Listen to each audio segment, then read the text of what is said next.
अमेरिकी संसद परिसर में हुई शर्मनाक हिंसा के बाद न सिर्फ दूसरे देशों से राजनीतिक टिप्पणियां हुई, बल्कि ट्रंप के खिलाफ सोशल मीडिया इस्तेमाल करने पर भी अब पाबंदी लग गई है।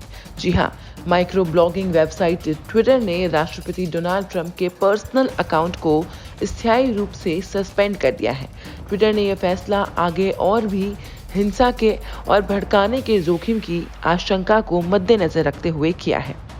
दरअसल डोनाल्ड ट्रंप के समर्थकों द्वारा अमेरिका में हुई हिंसा के बीच डोनाल्ड ट्रंप के ट्विटर, फेसबुक और इंस्टाग्राम अकाउंट्स पर लगे बैन को अनिश्चित समय तक के लिए आगे बढ़ा दिया गया है।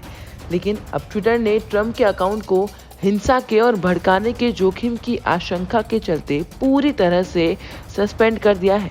इस मामले पर ट्विटर की ओर से ये कहा गया कि डोनाल्ड ट्रंप के अकाउंट से हाल के ट्वीट्स और उनके संदर्भों की करीब से समीक्षा के बाद हमने उनके अकाउंट को स्थायी रूप से सस्पेंड करने का फैसला किया है। ट्विटर की ओर से ये भी कहा गया कि हमने हिंसा के संदर्भ में बुधवार को ही यह स्पष्ट कर दिया था कि नियमों के उल्लंघन पर इस तरह की कार्यवाही की जा सकती है। माइक्रो ब्लॉगिंग साइट के मुताबिक वह अपनी नीतियों और उन्हें लागू करने के लिए पारदर्शी बने रहेंगे। ट्विटर के लिए इस एक्शन के बाद ट्रंप अब अपने अकाउंट को ओपन नहीं कर सकते हैं। उनके ट्वीट्स और प्रोफाइल फोटो भी हटा दिए गए हैं। आपको बता दें कि अकाउंट सस्पेंड होने से पहले ट्रंप के 88.7 मिलियन के करीब फॉलोअर्स थे। यही नहीं, बल्कि इससे पहले भी अमेरिका में हुई हिंसा के चलते फेसबुक, इंस्टाग्राम, यूट्यूब ने एक्शन लेते हुए अपने अपने प्लेटफॉर्म्स पर डोनाल्ड ट्रंप के अकाउंट को लॉक कर दिया था।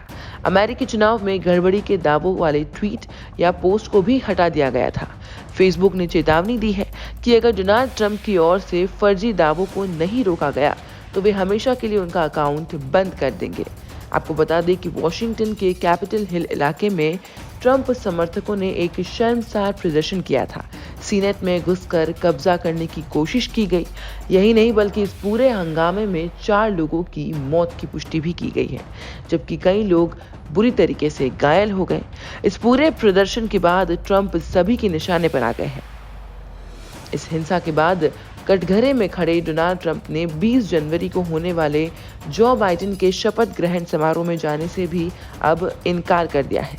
कैपिटल हिल, जो कि अमेरिका का संसद भवन है, वहां डोनाल्ड ट्रंप के समर्थकों द्वारा किए गए हमले को अमेरिका के इतिहास का काला दिन बताते हुए नवनिर्वाचित राष्ट्रपति जो बाइडेन ने कहा है कि ट्रंप द्वारा लोकतंत्र की अवहेलना के कारण हिंसा की घटना हुई है। वे प्रदर्शनकारी नहीं, देश के आतंकी थे। बाइडेन ने डेलावेयर विल्मिंगटन में गुरुवार को संवाददाताओं से कहा कि कैपिटल हिल में उत्पात की घटना कोई असहमति या विरोध प्रदर्शन नहीं, बल्कि अराजकता थी। उन्होंने साथ ही कहा कि वे प्रदर्शनकारी नहीं थे, उन्हें प्रदर्शनकारी मत कहिए। वे दंगाई भीड़ थे, वे देश के आतंकी थे। काश मैं यह कह पाता कि हमने ये सब नहीं देखा, लेकिन यह सच नहीं है। हमने उन्हें आते हुए देखा। बाइडेन ने कहा, पिछले 4 साल से हमारे यहाँ ऐसे राष्ट्रपति हैं जिन्होंने हमारे लोकतंत्र, हमारे संविधान, कानून के शासन की अवहेलना की। बाइडेन ने तीखा हमला करते हुए कहा कि ट्रंप ने उनकी सत्ता पर सवाल उठाने वाले मुक्त प्रेस पर भी लगातार निशाना साधा, उन्हें लोगों का दुश्मन बताया। देश दुनिया की तमाम बड़ी खबरों के लिए लाइक, शेयर एंड सब्सक्राइब करें जी चिल्स को।